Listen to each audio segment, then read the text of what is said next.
Good morning sa lahat. So, titikman na natin yung ating luto. So, for today's video. So, yan.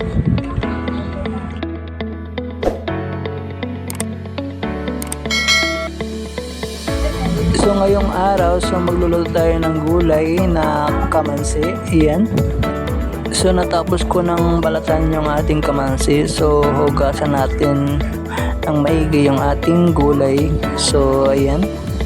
Hugasan lang natin para matanggal yung mga dumi-dumi sa ating gulay. Yan, tapos na.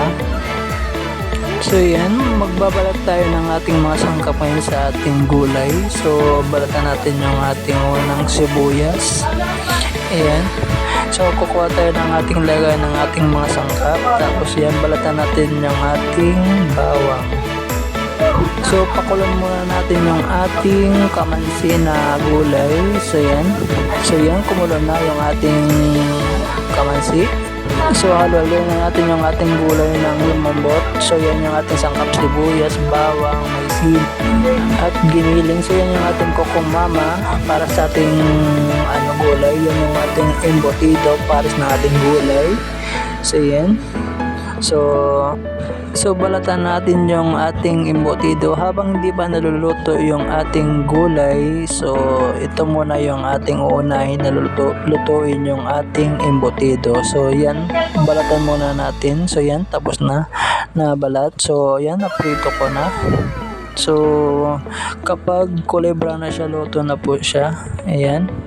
So, lumambot na yung ating kamansi na ating gulay. So, yan, haunin na natin dahil ating lulutuin na.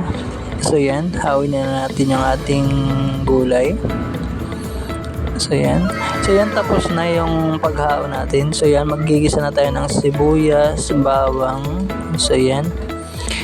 May dumaan. So, isusunod na natin yung ating giniling na karne. So, yan. Halo-halo lang natin ng kumulay na siya. So, yan. Kapag okay na siya, pwede nating isunod na natin yung ating gulay. Ayan. So, ilagay natin lahat. Ayan. Halo-halo lang natin. Ayan.